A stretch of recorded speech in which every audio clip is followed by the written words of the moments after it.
Hi viewers, welcome to our channel. ప్రస్తుతం మనతో పాటు దాము బాలాజీ గారు సీనియర్ జర్నలిస్ట్ ఉన్నారు. వారితో ఒకసారి మాట్లాడదాం. సార్ నమస్కారం. సార్ నమస్తే. సార్ బెంగళూరులో రీసెంట్ ఒక ఇష్యూ జరిగింది. ఒక మహిళని అత్యంత దారుణంగా చంపేసి 59 ముక్కలుగా చేసి ఫ్రిడ్జ్ లో పెట్టారు. మనం కూడా డిస్కస్ చేసాం. అయితే ఆ మహిళని చంపేసిన వ్యక్తి ముక్తిరంజన్ కూడా సూసైడ్ చేసుకొని చనిపోయాడు. సో ఒక లెటర్ రాశాడు, లేకుంటే డైరీ దొరికింది, దాంట్లో కీలక అంశాలు బయటపడ్డాయనే వార్త వైరల్ అవుతుంది. సార్ మరి ఎందుకు ఆ అమ్మాయిని చంపాల్సి వచ్చింది, మరి ఇతను ఎందుకు సూసైడ్ చేసుకున్నారు, మరి అతని డైరీలో అసలు ఏముంది సార్? బెంగళూరులో మహాలక్ష్మి అనే ఒక 29 ఏళ్ల మహిళను వాళ్ళ బాయ్ ఫ్రెండే చంపి 59 ముక్కలుగా నరికి ఫ్రిడ్జ్లో పెట్టి నా సంఘటన దేశాన్ని కుదిపేసింది. ఒకప్పుడు మన ఢిల్లీలో 2 ఏళ్లకు ముందు ఇలాంటి సంఘటన జరిగింది. అప్పుడు కూడా 30 ముక్కలుగా చేసే వాళ్ళ ఆఫ్తాబ్ పూనావాలా అని అతను అక్కడ పెట్టాడు ఫ్రిడ్జ్లో. అదేవిధంగా దాని తర్వాత 2 ఏళ్ల తర్వాత బెంగళూరులో మహాలక్ష్మి హత్య కేసు కూడా దేశాన్ని కుదిపేసిందని చెప్పచ్చు.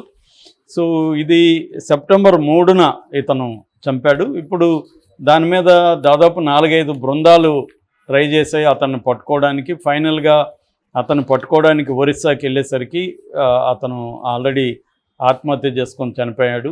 అయితే అతను దగ్గర వీళ్ళకి ఒక సూసైడ్ నోటు దొరికింది, తర్వాత ల్యాప్టాప్, ఫోన్ అవన్నీ దొరికాయి. అందులో కొన్ని డీటెయిల్స్ పోలీసులు రాబట్టగలిగారు. సో ఈ కేసు మొత్తంగా చూసుకున్నప్పుడు ఈ మహాలక్ష్మి అనే ఒక ఆమె జార్ఖండ్ వాళ్ళ నేటివ్. ఆమె బెంగళూరులో ఒక బట్టల మాల్లో పనిచేస్తుంది. సో ఆమెకు హస్బెండ్ హేమంత్ వాసిని 6 ఏళ్లకు ముందు ఒక పెళ్ళి అయింది హేమంత్ దాస్తో. సో ఆయనతో 9 నెలలకు ముందు విడిపోయింది. విడిపోవడానికి ప్రధాన కారణం ఏంటంటే ఈమెకు అదే బట్టల షాప్లో పనిచేసే ముక్తిరంజన్ ప్రతాప్ రాయ్ అని అబ్బాయిది ఉత్తరాఖండ్, ఒరిస్సా అంటున్నారు. సో ఉత్తరాఖండ్ అని కొంతమంది అన్నారు, కానీ నిన్న తెలిసింది ఒరిస్సాలో భద్రక్ జిల్లా అతనిది. ఆ భద్రక్ జిల్లాలోనే అతను ఆత్మహత్య చేసుకున్నాడు. సో అతను కూడా అదే బట్టల మాల్లో మేనేజర్గా ఉన్నాడు. సో వీళ్ళిద్దరి మధ్య లవ్ అఫేర్ మొదలైంది. దాంతో భర్త నిలదీశాడు, కానీ ఆమె వినలేదు. దాంతో ఇద్దరి మధ్య గొడవలు రావడం, చివరికి భర్త కేసులు పెట్టుకోవడం ఒకరి మీద ఒకరు. తనేమో ఆమె మీద పెడితే ఆమె ఇతని మీద డొమెస్టిక్ వైలెన్స్ కేసు పెట్టింది. అలాగా మొత్తానికి విడిపోయారు. వాళ్ళకు ఒక పాప ఉంది. ఆ పాప కూడా తండ్రితో ఉంటుంది. ఈమె ఒంటరిగా అపార్ట్మెంట్ వయ్యాలి కావాలని బెంగళూరులో మల్లేశ్వరం, వయ్యాలి కావాల, సదాశివ నగర్ ఏరియాల్లో ఉన్నాయి. అక్కడ మునేశ్వర బ్లాక్ అనే దాంట్లో ఈమె సింగిల్ బెడ్రూమ్ ప్లాట్లో ఉంటుంది. అయితే మొన్న ఏమైందంటే సెప్టెంబర్లో ఉన్న అపార్ట్మెంట్లో స్మెల్ రావడం మొదలైంది. దాంతో వాళ్ళు ఆ ఓనరు, ఆ బిల్డింగ్ ఓనరు వాళ్ళ అమ్మకి, ఈ అమ్మాయి వాళ్ళ అమ్మకి ఫోన్ చేసి చెప్తే వాళ్ళు వచ్చారు.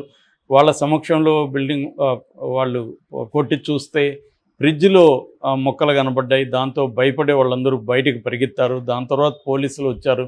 దాని తర్వాత ఈ బాడీ మొక్కలనంతా తీసుకొని పోలీసులు బౌరింగ్ హాస్పిటల్కి తీసుకెళ్లారు. అక్కడ డాక్టర్లు కూడా ఇది చూసి మేము ఎప్పుడు మా జీవితంలో ఇలాంటి హత్య చూడలేదు, ఇన్ని 59 మొక్కలు చేశాడంటే అతను ఎలాంటి మనిషి అయి ఉంటాడు అని వాళ్ళు షాక్ అయ్యారు. దాన్ని మళ్ళీ రీఅసెంబుల్ చేసి బాడీని పోస్ట్మార్టం చేశారు. సో ఈ క్రమంలో సైంటిఫిక్గా పోలీసులు ఫోరెన్సిక్ దీంతో క్రైమ్ సీన్లో పరిశీలించడం ఇవన్నీ చేశారు. దాని తర్వాత ఆ అమ్మాయి ఫోన్ కూడా ఒక 10 రోజుల నుంచి స్విచ్ ఆఫ్ అని తెలిసింది. అంటే ఈ అమ్మాయి చనిపోయిన ఒక 10 రోజుల తర్వాత మాత్రమే ఇది బయటకు వచ్చింది. ఎందుకంటే ఫ్రిడ్జ్లో అతను పెట్టడం, దాని స్మెల్ రాకుండా కొన్ని కెమికల్స్ చల్లడం, తర్వాత బాత్రూంలో కూడా యాసిడ్ వేసి క్లీన్ చేయడం, ఇవన్నీ చేయడం వల్ల స్మెల్ బయటికి రాలేదు, టైం పట్టింది.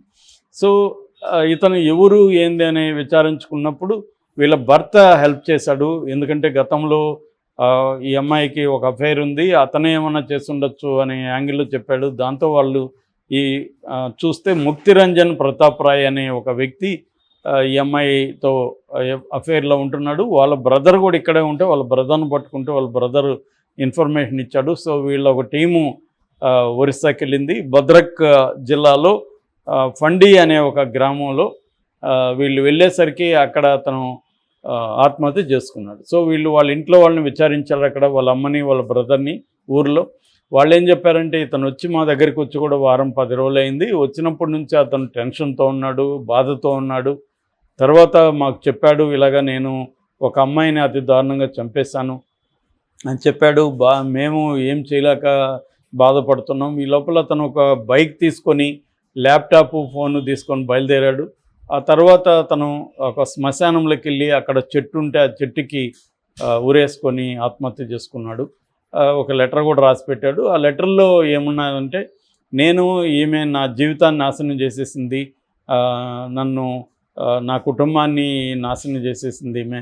సో దాంతో నేను ఆమెను గొడవ పడదామని, ఆమెను ప్రశ్నిద్దామని అపార్ట్మెంట్కి వెళ్తే ఆమె నా మీద దాడి చేసింది. ఆ దాడి నుంచి నేను రక్షించుకోవడం కోసం నేను కూడా ఆమె మీద దాడి చేయాల్సి వచ్చింది. అలా చేసిన క్రమంలో ఆమె గొంతు పిసికి చంపేశాను. అయితే ఒక ఉద్రేక వాతావరణంలో జరిగింది. దాని తర్వాత నాకేమీ పాలుపోలేదు. ఈమెది ఆత్మహత్యలాగా క్రియేట్ చేద్దాం అనుకున్నాను. బాత్రూమ్కి బాడీని తీసుకెళ్ళాను, కానీ ఎట్లా క్రియేట్ చేయాలో నాకు తెలియలేదు. దాంతో నాకు ఏమైనా మొక్కలు చేసేద్దాం అనిపించింది. దాంతో బయటికి వెళ్ళి ఒక యాక్సా బ్లేడ్ కొనుక్కొని వచ్చుకున్నాను. ఆ యాక్సా బ్లేడ్తో ఆమెను ముక్కలు కోసాను.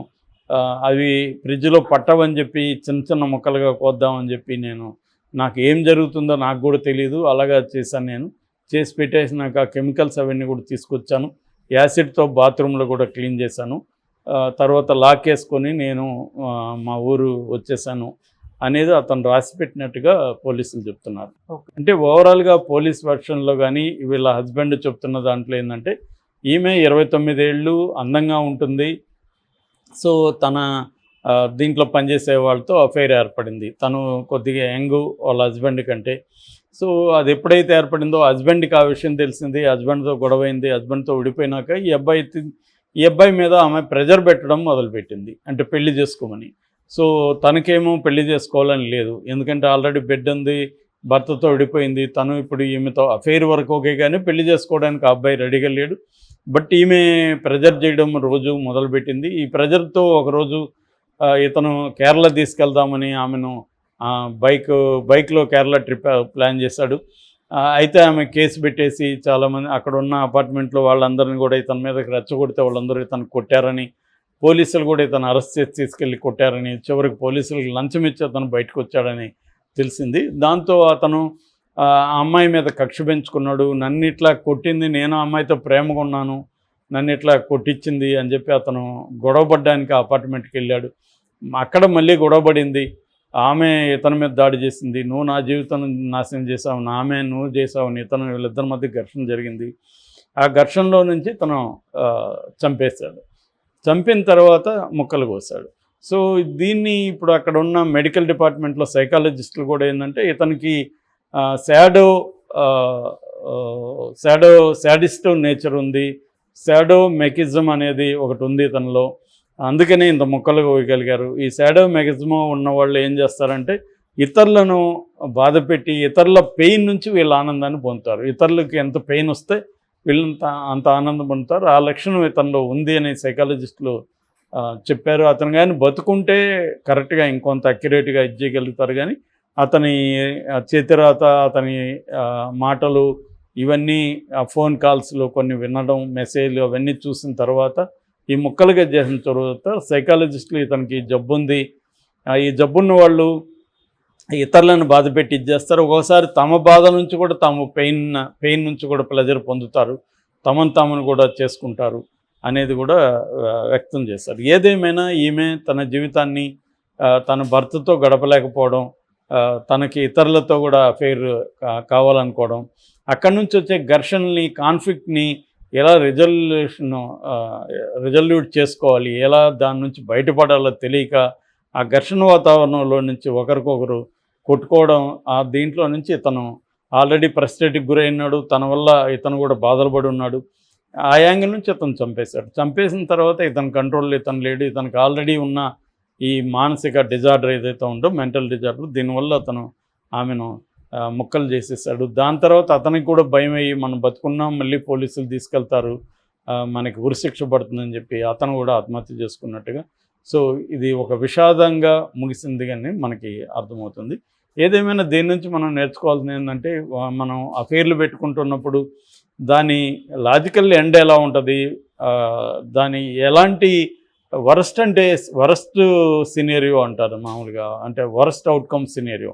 ఏదైనా ఒక పని చేసినా, ఒక రిలేషన్షిప్లోకి ఎంటర్ అయినా దాంట్లో వరస్ట్ అంటే ఏం జరగచ్చు, దానికి మనం రెడీగా ఉన్నామా లేదా అనేది ఆలోచించుకొని ఎంటర్ అవ్వాలి. కానీ అవి జరగవు. మామూలుగా ఎమోషనల్గాను అట్రాక్ట్ అయ్యో సంబంధం పెట్టుకునేటప్పుడు ఏమీ థింకింగ్ ఉండదు. థింకింగ్ బ్రెయిన్ అనేది పనిచేయదు, లాజికల్ బ్రెయిన్ పనిచేయదు, ఓన్లీ ఎమోషనల్ బ్రెయిన్లో పనిచేస్తుంది. దాంతో పెట్టుకుంటారు. పెట్టుకున్న తర్వాత క్రైసిస్ వచ్చినప్పుడు దాన్ని ఎలా డీల్ చేయాలి, కాన్ఫ్లిక్ట్ వచ్చినప్పుడు దాన్ని ఎట్లా పరిష్కరించుకోవాలనేది చేతగాక ఈ ఈ కైండ్ ఆఫ్ దీంట్లోకి వెళ్ళిపోతారు. ఇప్పుడు ఈమె అతని పెళ్ళికి రెడీగా లేడని తెలిసినప్పుడు అతన్ని ప్రెజర్ చేయడం వల్ల ఉపయోగం లేదు అనేది ఈమెకి అర్థం కాకుండా అతన్ని భయంకరంగా ప్రెజర్ చేయడం, దాని నుంచి అతనికి ఫ్రస్ట్రేషన్ పెరగడం, దాంతో ఈమె కొట్టించడం, ఇలా అది క్రైమ్లోకి వెళ్ళిపోవడం, వీళ్ళ చేతుల నుంచి బయటికి వెళ్ళిపోయింది కంట్రోల్లో లేకుండా.